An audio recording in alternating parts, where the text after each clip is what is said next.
আজ আমরা যে সমস্ত সমস্যার মুখোমুখি, আপনি প্রতিটি সমস্যা, প্রতিটি সংকটকে মুহাম্মদ সাল্লাল্লাহু আলাইহি সাল্লামের আদর্শের কষ্টি পাথর দিয়ে আপনি সমাধানের পথ আপনি আবিষ্কার করতে পারবেন, খুঁজতে পারবেন। কিভাবে তিনি ঐক্যবদ্ধ করেছেন, কিভাবে তিনি জাতিকে চ্যালেঞ্জ ওভারকাম করা শিখিয়েছেন। আওস এবং খাজরাজ দুটি গোত্র, উভয় গোত্রের মধ্যে শত্রুতা যুগ যুগ ধরে চলে আসছে, বলা যায় শতাব্দীকে শতাব্দী ধরে যেটা ধারণ করছে। বাবা মারা যাওয়ার সময় আওস এবং খাজরাজ দুটি গোত্র, এক গোত্রের বাবা মারা যাওয়ার সময় ছেলেকে ওসিয়ত করে যেতেন, বাবা খাজরাজ গোত্রের লোকদের বিরুদ্ধে যুদ্ধ আমি করেছি সারা জীবন, হয়তো রণাঙ্গনে মারা যাচ্ছে যুদ্ধ করতে করতেই।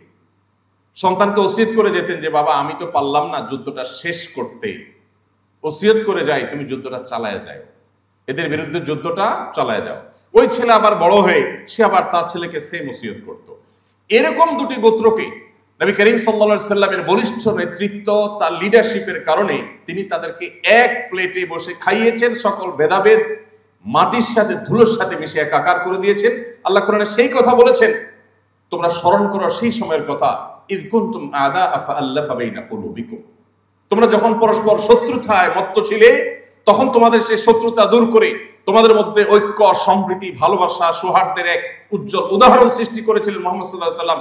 সেই কথা তোমরা স্মরণ করো। প্রিয় ভাইরা, কেন মুহাম্মদ সাল্লাল্লাহু আলাইহি সাল্লাম 2025-এর পৃথিবীতেও প্রাসঙ্গিক এবং আজ থেকে আরো 2000 বছর পরও যদি পৃথিবীতে মানুষ থাকে তিনি প্রাসঙ্গিক থাকবেন? তার কারণ আপনার জীবনে বাধা যেখানেই আসবে, চ্যালেঞ্জ যেখানেই আসবে, সেখানে আপনি মুহাম্মদ সাল্লাল্লাহু আলাইহি সাল্লামের জীবনীতে আপনার করণীয় আপনি খুঁজে পাবেন। আল্লাহ সেই কথাই বলেছেন, লাকাদ কানা লাকুম ফি রাসূলিল্লাহি উসওয়াতুন হাসানা। আজ আমরা বাংলাদেশের মানুষ হিসাবে আমরা যে সমস্ত সংকট, যে সমস্ত সমস্যার মুখোমুখি, আপনি প্রতিটি সমস্যা, প্রতিটি সংকটকে মুহাম্মদ সাল্লাল্লাহু আলাইহি সাল্লামের আদর্শের কষ্টি পাথর দিয়ে আপনি সমাধানের পথ আপনি আবিষ্কার করতে পারবেন, খুঁজতে পারবেন। কিভাবে তিনি ঐক্যবদ্ধ করেছেন, কিভাবে তিনি জাতিকে চ্যালেঞ্জ ওভারকাম করা শিখিয়েছেন।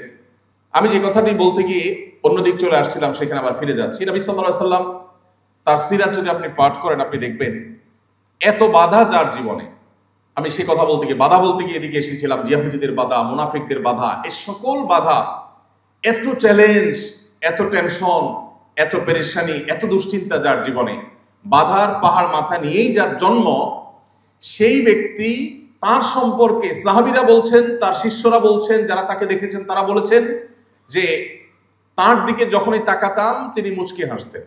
এত বাধা, এত টেনশন, এত পেরেশানি, এত শত্রুতা যার ব্যাপারে, সেই লোকটা তার দিকে তাকিয়ে কখনো এমন হয়নি যে তিনি গোমড়া মুখে আছেন, সবসময় তিনি হাসি মুখে থাকতেন। এবং তার সিরাতের তারজমের ইতিহাসে আপনি কোথাও খুঁজে পাবেন না, কোন অমুসলিমও লেখেনি যে তিনি কখনো রাগান্বিত হয়ে, মেজাজ হারিয়ে তিনি কাউকে ধমক দিয়ে এরপরে সরি তাকে বলতে হয়েছে। একটি ঘটনা তার জীবনে এমন হয়নি যে কোনো একটি পদক্ষেপ নেওয়ার পর তিনি আবার ব্যাক করেছেন, না সরি আমার ভুল হয়েছে, এটা বলতে হয়েছে, এরকম হয়নি। প্রিয় ভাইরা, এজন্য আপনার যদি লিডারশিপ শিখতে হয়, আপনার যদি চ্যালেঞ্জ মোকাবেলা শিখতে হয়, আপনার যদি নিজের আদর্শকে, নিজের চিন্তাকে, নিজের মিশনকে সাকসেসের সর্বোচ্চ শিখরে নিয়ে যেতে হয়, তাহলে আপনাকে মুহাম্মদ সাল্লাল্লাহু আলাইহি সাল্লামকে পাঠ করতেই হবে। এর বিকল্প কোনো পথ আপনার সামনে খোলা নেই। সম্মানিত উপস্থিতি, তিনি তরুণদেরকে অনেক বেশি ভালোবাসতেন, অনেক বেশি ভালোবাসতেন। তিনি তরুণদেরকে সম্বোধন করে, তাদেরকে অ্যাড্রেস করে বিভিন্নভাবে, বিভিন্ন হাদিসে অনেকগুলো কথা তিনি বলে গেছেন। তিনি কখনো কখনো বলেছেন, ইয়া মাশারাশ শাবাব, হে তরুণ সম্প্রদায়। আলাদা করে কিশোরদেরকে কিংবা বৃদ্ধদেরকে কিংবা অন্য বয়সের মানুষকে নবী করিম সাল্লাল্লাহু আলাইহি ওয়াসাল্লাম কখনো অ্যাড্রেস করে কিছু বলেছেন এরকম কোনো হাদিস আমরা পাই না। তিনি শুধুমাত্র এক শ্রেণীর, এক বয়সের মানুষকেই অ্যাড্রেস করে করে বিভিন্ন গুরুত্বপূর্ণ বক্তব্য দিয়েছেন, বার্তা দিয়েছেন, তাদেরকে নসিহা করেছেন। আর সেই শ্রেণীটা হলো তরুণ শ্রেণী, যুবকরা, যারা যৌবনে আছে, তাদেরকে নবী সাল্লাল্লাহু আলাইহি ওয়াসাল্লাম এত বেশি ভালোবাসতেন, এত বেশি গুরুত্বপূর্ণ মনে করতেন যে তাদেরকে তিনি নসিহা করতেন।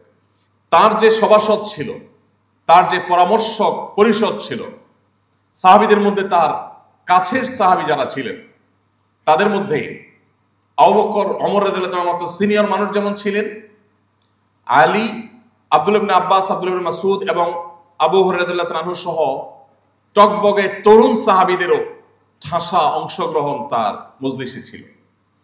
তিনি তরুণদেরকে এত বেশি মহব্বত করতেন, এত বেশি ভালোবাসতেন যে তরুণদের জীবনের লক্ষ্য পানে তারা যেন অগ্রসর হয়ে যেতে পারে, তারা যেন সাকসেস হতে পারে, সফল হতে পারে, সেজন্য তাদেরকে অনেকগুলো নসিহত করেছেন। আমি সেখান থেকে একটি পয়েন্টে শুধুমাত্র কথা বলে আমার বক্তব্য শেষ করবো ইনশাআল্লাহ। তার আগে, কেন সিরাত পাঠ আমাদের জন্য গুরুত্বপূর্ণ, কেন আপনি এমনকি অমুসলিম যদি হয়ে থাকেন কেউ এখানে, তারপরও আপনাকে কেন মুহাম্মদ সাল্লাল্লাহু আলাইহি সাল্লামকে জানতে হবে, কেন তাকে পাঠ করতে হবে, আমি সে বিষয়ে আরেকটু কথা বলতে চাই। আজ আমরা আমাদের মধ্যে যে সমস্ত দৈন্যতা খুঁজে পাই, এর মধ্যে আমি শুরুতে যে পয়েন্টটা বলছিলাম যে আমাদের বেশিরভাগ মানুষের জীবনের লক্ষ্য কি আমরা জানি না। কোন একজন অস্ট্রেলীয় একজন বিজ্ঞানী, সম্ভবত তার নামটা আমার মনে নেই, এই ভদ্রলোকের একটি উক্তি আমি কোথাও পড়েছিলাম। তিনি বলেছিলেন যে আমি পৃথিবীতে কেন এসেছি বা আমার কেন জন্ম হয়েছে পৃথিবীতে আমি জানি না, তবে এটুকু নিশ্চিত যে আমি একটু ভালো খেলাম, পড়লাম, এরপর আমার জীবনটাকে শেষ করে দিলাম, এটা আমার জীবনের লক্ষ্য হতে পারে না, অসম্ভব। তো আমরা বেশিরভাগ মানুষ যারা নিজেদেরকে মুসলমান দাবি করছি অথবা মুসলমানের সন্তান হিসাবে হয়তো আমরা গর্বিত বটে, আমরাও বেশিরভাগ মানুষ আমাদের জীবন আজ অনেকটা লক্ষ্যহীন। মুহাম্মদ সাল্লাল্লাহু আলাইহি সাল্লাম আমাদের জীবনে লক্ষ্য খুঁজে পেতে আমাদেরকে সাহায্য করেছেন, যেটি সেই নিউজিল্যান্ডের নিউ মুসলিম তরুণ, মাত্র 19 বছর বয়স ছেলেটি, সে আমাকে যেটি বলেছে, ঠিক একই কথা আমার কাছে মনে হয় যে এখন আমাদের সহস্র তরুণের অন্তরের কথা, যে আমাদের জীবনের লক্ষ্য কি আমরা বেশিরভাগ মানুষ জানি না। আল্লাহ তাআলা কোরআনে বলেছেন, ওয়া মা খালাকতুল জিন্না ওয়াল ইনসা ইল্লা লিয়াবুদুন। মুহাম্মদ সাল্লাল্লাহু আলাইহি সাল্লাম আমাদের জীবনের লক্ষ্য কি সেটা আমাদের খুঁজে পেতে সাহায্য করেছে, এবং সেজন্যই তাকে আমাদের পাঠ করতে হবে, তাকে আমাদের অধ্যয়ন করতে হবে, তাকে আমাদের জানতে হবে। তাহলে আমরা সমৃদ্ধ হব, আমাদের জীবন সমৃদ্ধ হবে, আমরা এগিয়ে যাবো ইনশাআল্লাহ। আস-সুন্নাহ ফাউন্ডেশন, উম্মার স্বার্থে সুন্নাহর সাথে।